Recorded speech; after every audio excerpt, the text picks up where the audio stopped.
It is the essence of becoming an agent of change. As Joseph Zinker has said, no matter where he is right now, he is still the creator of his own destiny. 6. Not only can an individual be proactive, but an entire family can be proactive. A family can become a transition family inside their intergenerational family or extended family, or to other families with whom they come in contact. And all awareness. Instead of individual conscience, you have a social conscience. Instead of one person's imagination or vision, you have a shared vision. And instead of independent will, you have social will.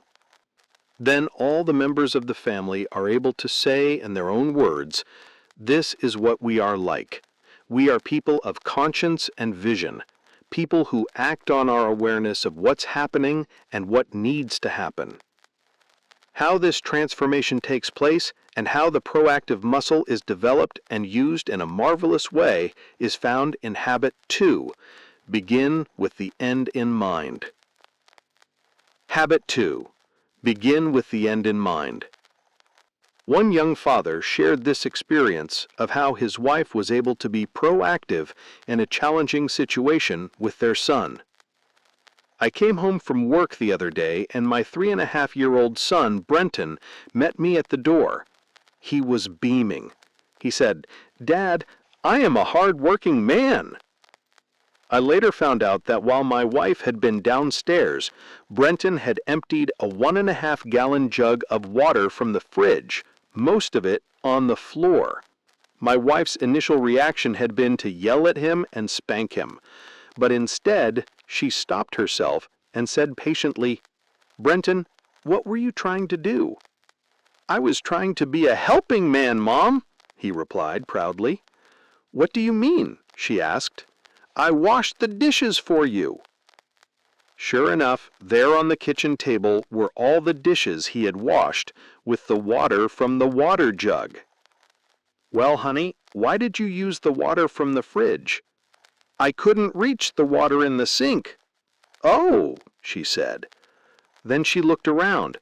'Well, what do you think you could do next time that would make less of a mess?' He thought about it for a minute. Then his face lit up. 'I could do it in the bathroom!' he exclaimed. 'The dishes might break in the bathroom,' she replied. 'But how about this?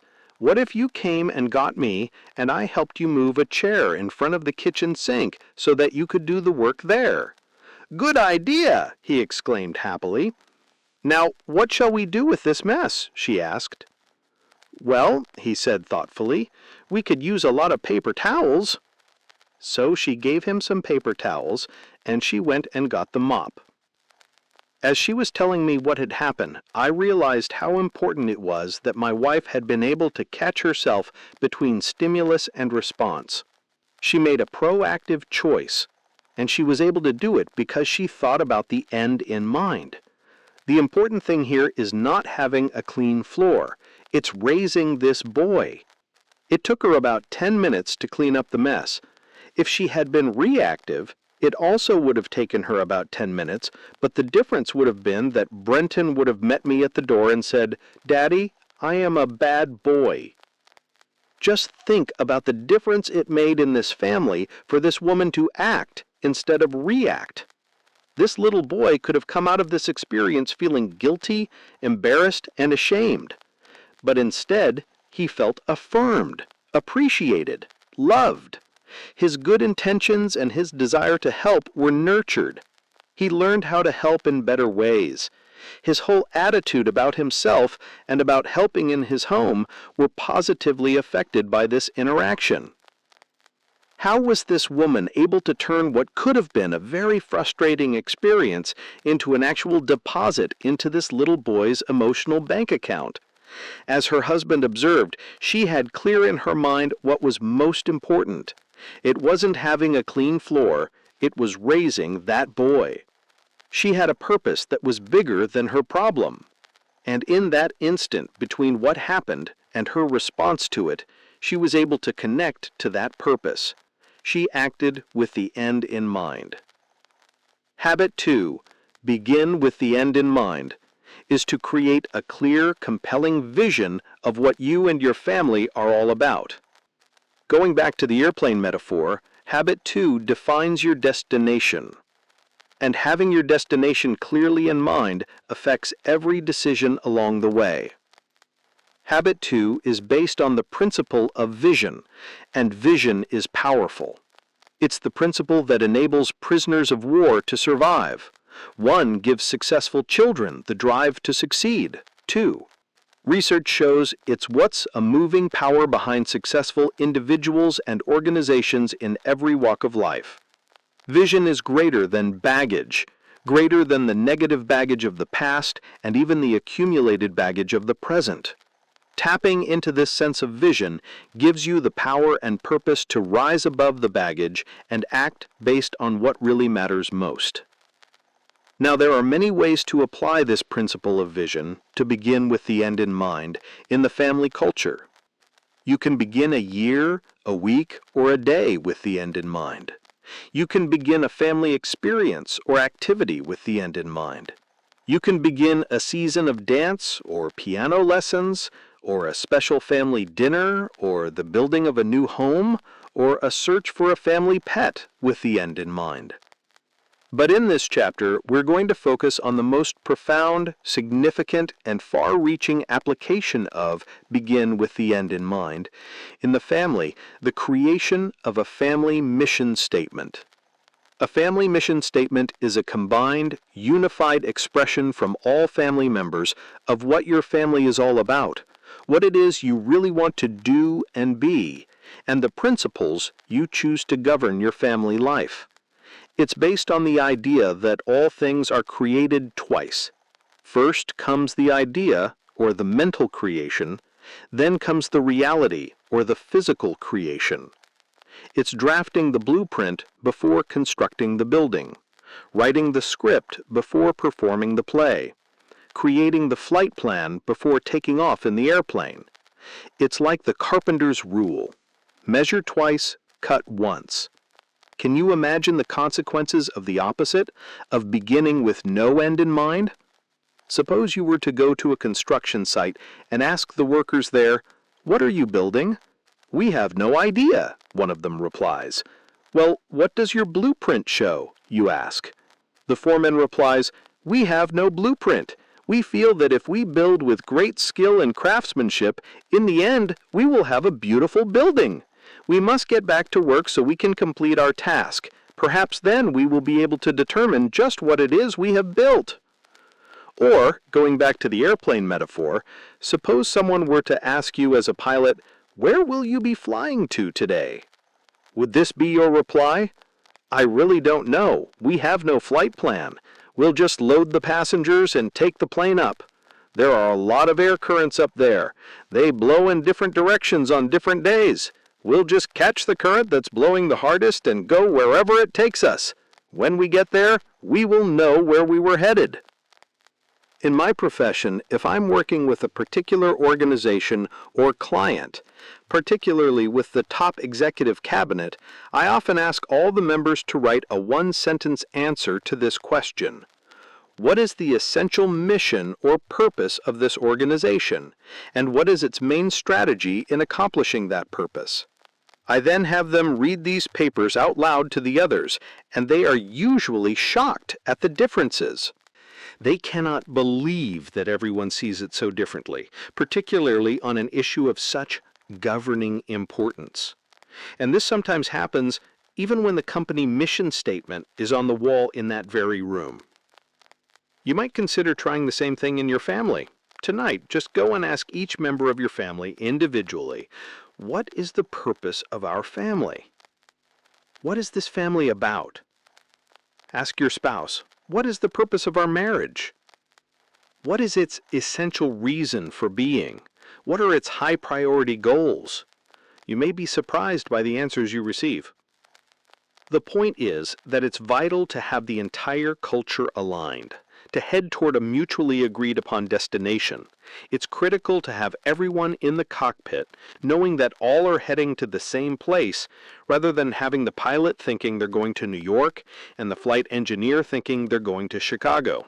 As it says in Proverbs, without vision, the people perish.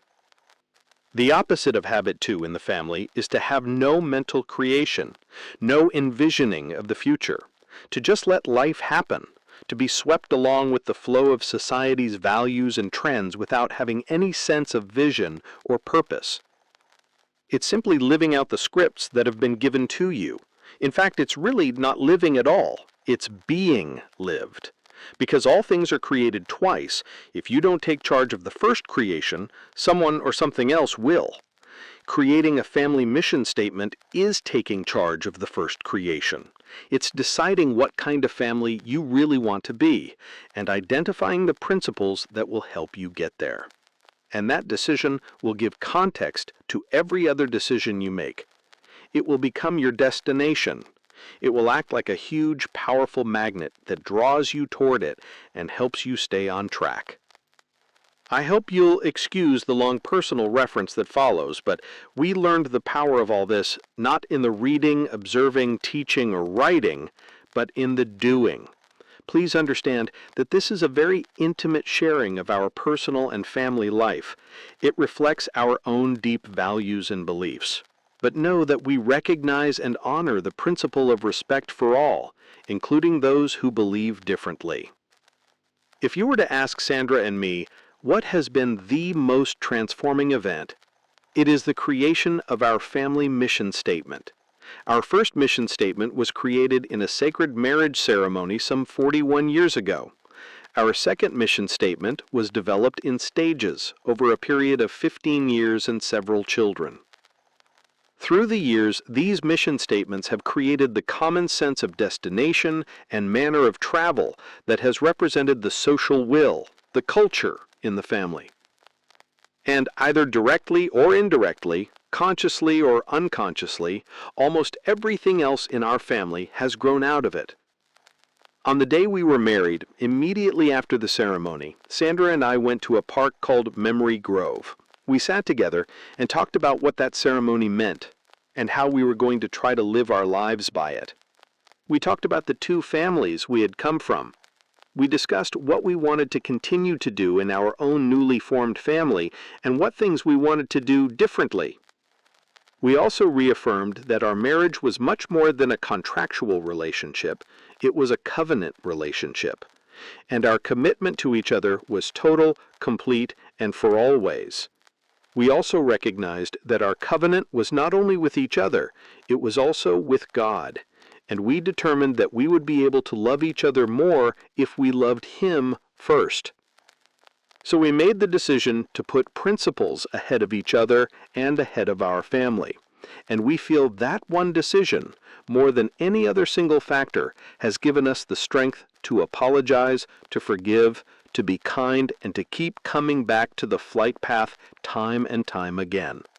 We've discovered that the more we are able to center our lives on these principles, the more wisdom and strength we can access, especially in situations where it would be very easy to be centered and even controlled by other things, such as work, money, possessions, or even family itself. Without that decision, we are convinced we would have been far more dependent on each other's moods or on our popularity with our children for our sense of security, rather than on our own inner integrity. Putting principles first has given a sense of appropriate priority to everything else. It's been like a set of glasses through which we view all of life. It's given us a sense of stewardship, a sense that we are both responsible and accountable for the way in which we handle all things, including family. And it's helped us realize that family itself is a principle, universal, timeless, and self-evident. That day, as Sandra and I sat in Memory Grove, we also began to talk about the children we would have. We took seriously the words of Daniel Webster. If we work on marble, it will perish. If we work upon brass, time will efface it. If we rear temples, they will crumble into dust. But if we work upon immortal minds and instill into them just principles, we are then engraving upon that tablet that which no time will efface, but will brighten and brighten to all eternity. We began to identify some of the principles we wanted to use in raising our children. Then, and over the next few years, as children began to come, we often asked ourselves, what kind of strength and abilities will our children need to have in order to be successful when they're grown? And out of these discussions came 10 abilities we thought were vitally important. 10 things we felt these children would need to be able to do when they became independent and started families of their own. These included the ability to work, to learn, to communicate, to solve problems, to repent, to forgive, to serve, to worship in the wilderness, and to play and have fun. Part of our vision was to gather together at the dinner table at the end of the day and regroup, share experiences, laugh, bond, philosophize, and discuss values. We wanted our children to enjoy and deeply appreciate each other, to do things together, and to love being with each other. As we looked at our family activities, we realized that a family that understood itself to be an organization would need to organize its time. We began to plan each of our summers, our vacations, and our leisure time in a way that would help us realize our dream. For example, one of the 10 things on our list was the ability to survive in adverse conditions. So to help the children develop this skill, we enrolled our family in survival programs. We were trained and led into the wilderness for several days with nothing but our wits to sustain us. We learned to survive through our ingenuity and through the knowledge we had gained about what we could and could not eat and drink. We learned techniques that would allow us to survive in freezing conditions, extremely hot conditions, and conditions where there was no water. Another item concerned the value of education. We wanted our children to work in school and get as much education as possible, and not take shortcuts to simply get grades and diplomas. So we read together as a family. We organized our home so that our children had a time and a place to do homework. We became interested in what our children were learning in school, and we gave them opportunities to teach us what they were learning. We focused primarily on learning, not grades, and we hardly ever had to encourage the children to do their homework. We rarely saw a grade lower than an A-. Over the years, the focus on these and other ends in mind made a powerful difference in our family direction and in our family culture. But then, starting about 20 years ago, we developed a whole new level of family unity and synergy. At that time, we started developing and organizing the 7 Habits material. We began to realize that successful organizations of all kinds have mission statements. Many were sincere and became the major force in all decision-making. Many were written only for public relations purposes. We began to realize what more recent research clearly shows, that the sincere kind of statement is an absolutely critical ingredient of high-performance organizations, not only for the productivity and success of the organization, but also for the satisfaction and happiness of the people who work in it. We realized that even though most families begin with a sacred marriage ceremony, which represents a kind of beginning with the end in mind, for the most part, families don't have the kind of mission statement so critical to organizational success. Yet family is the most important, fundamental organization in the world, the literal building block of society. No civilization has ever survived its breakup. No other institution can fulfill its essential purpose. No other institution has had its impact for good or ill.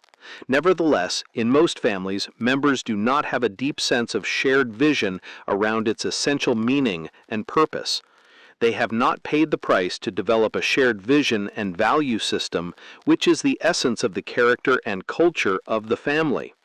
So we became convinced that we needed to develop a family mission statement. We had to create a vision of what we wanted our family to be like, what we would live by, what we would stand for, even die for. It would be a vision that was shared and owned by all family members, not just the 2 of us. So we began the process of creating it. We met as a family once a week to talk about it.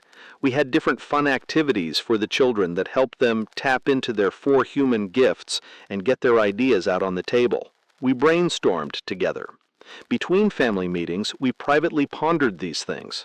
We sometimes discussed them one-on-one or at dinner. One night, as we met, we asked the children, "How do you think we could be better parents? In what ways can we improve?" After 20 minutes of being bombarded by the ideas and suggestions that flowed freely, we said, "Okay, we think we get the idea."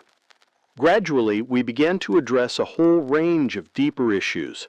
We asked family members, "What kind of family do we really want to be? What kind of home would you like to invite your friends to? What embarrasses you about our family? What makes you feel comfortable here? What makes you want to come home? What makes you feel drawn to us as your parents so that you are open to our influence? What makes us feel open to your influence? What do we want to be remembered by?" We asked all the children who could write to make their own list of things that we had an open discussion about why these traits were so important or desirable. Eventually, all of the children wrote their own mission statements about what they felt was important and why. Together, we read and discussed each one. Each was thoughtful and special. We had to smile when we read Sean's. Coming from the teenage football frame of mind he held at the time, it read, "We're one heck of a family and we kick butt." Not too refined, but to the point. It took us about 8 months to develop our mission statement. Everyone participated. Even my mother was involved. Today we have grandchildren who have also become a part of it, so there are now 4 generations involved in our family mission statement. It is almost impossible to communicate the impact that creating a family mission statement has had on our family, both directly and indirectly. Perhaps the best way to describe it is in terms of the airplane metaphor. Creating a family mission statement has given us a destination and a compass. The mission statement itself has given us a clear, shared vision of the destination where we as a family want to go. It has been a guide to our family now for a decade and a half. We have it up on a wall in our family room. We look at it often and ask ourselves, how well are we living up to what we have decided to be and to do? Is our home really a place where the sounds of love are found? Are we being cynical and critical? Do we use cutting humor? Do we walk out on each other and not communicate?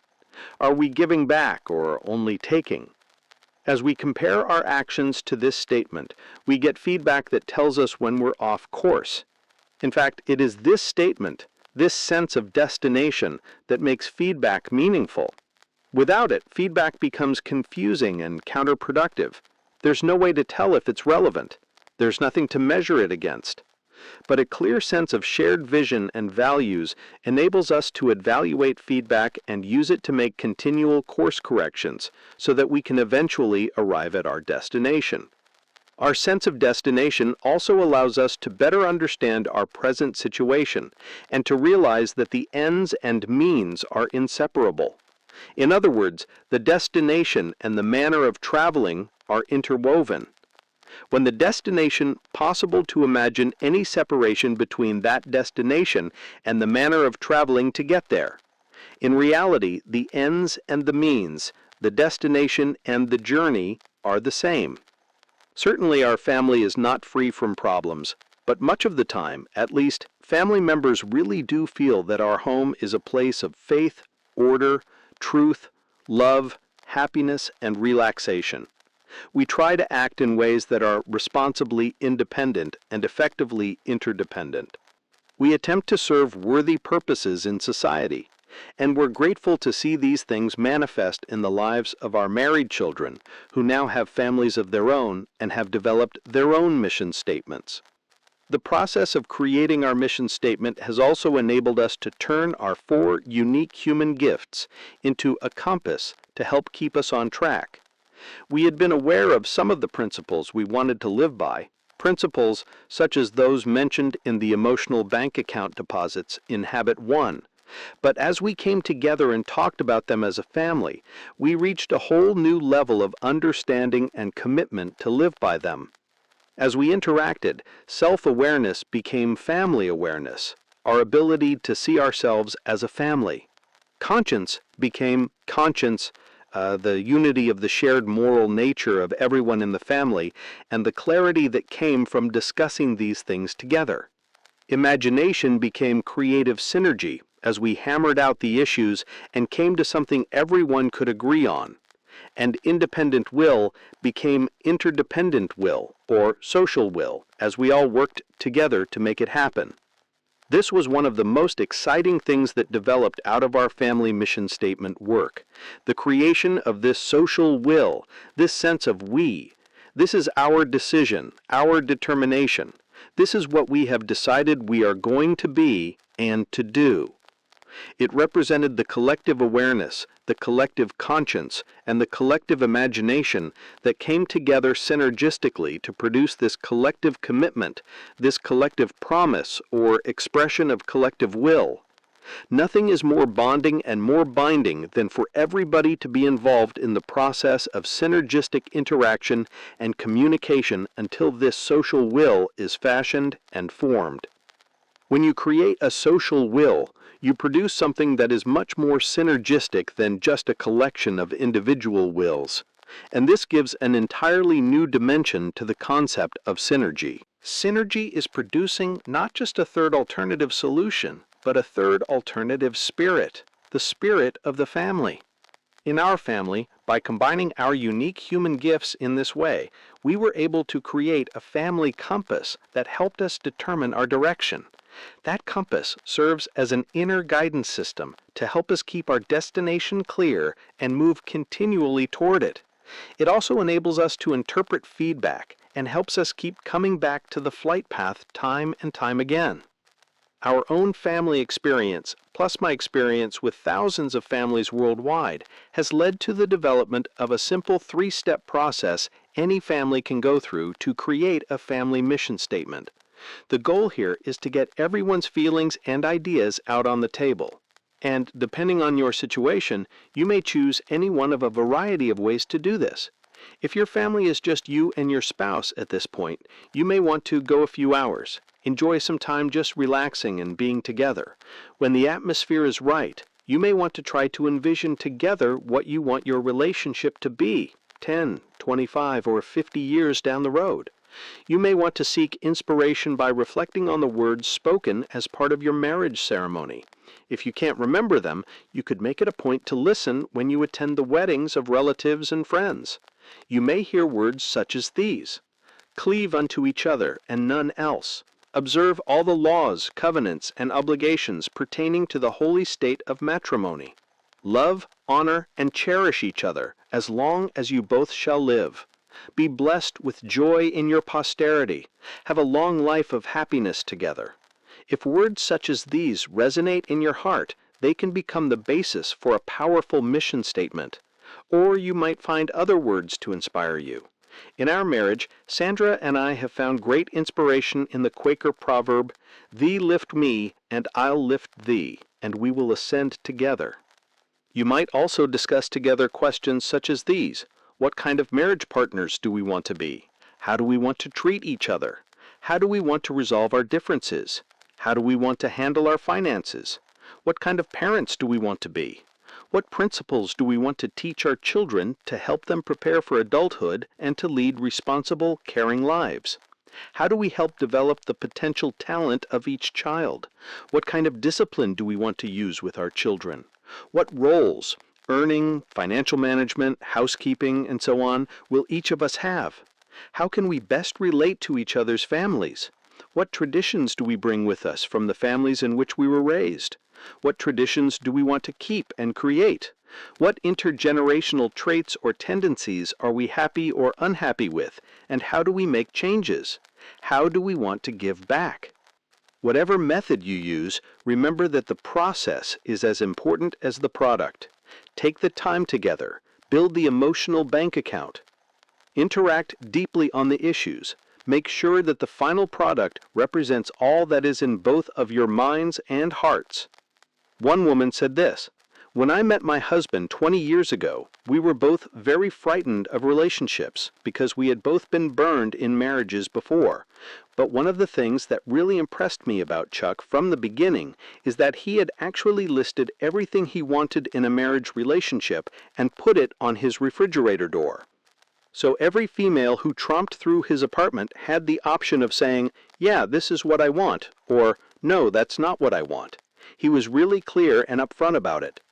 So right from the very beginning, we were able to work from that list. I added things to it that were important to me, and we worked together at hammering out what we wanted in our relationship. We said, we will have no secrets from each other.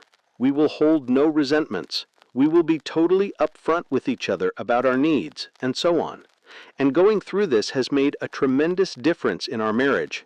It's written in our hearts now. We don't have to go back and say, hey, this person isn't living up to this or that, because whenever we feel resentment, or whenever we feel something going on that we don't like, we immediately talk to each other. And this has grown out of what we originally agreed to do. The reason a mission statement is so important in a marriage is that no two people are completely alike. There are always differences. And when you put two people together in this most tender, sensitive, and intimate relationship called marriage, if you don't take the time to explore these differences and create a sense of shared vision, then these differences can drive them apart.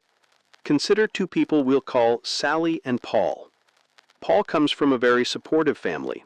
When Paul was in high school, if he had said, "Today I lost my track meet," his mother might have responded in spirit, if not in exact words, "Oh, Paul, that's too bad. You must really be disappointed.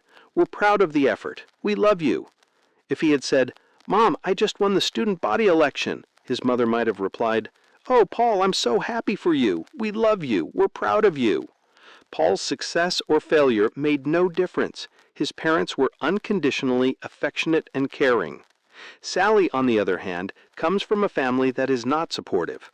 Her parents are generally disinterested, unaffectionate, and conditional in their love. If Sally had said to her mother, "Today I lost my track meet," her mother would have replied, "Well, what happened? I told you you ought to exercise and practice more. Your sister was a tremendous track star, and she exercised and practiced a lot more than you. What am I going to tell Dad?" If Sally had said, "Mom, I just won the student body election," her mother would have replied, "Oh, great! I'm really proud of you. I can't hardly wait to tell Dad." Now, two people have had totally different nurturing experiences. One has learned to love unconditionally, the other loves conditionally. They meet and begin dating. After a while, they say to each other, "I love you." They get married, but within a few months of living together, of interacting intimately with each other on a daily basis, they're in trouble.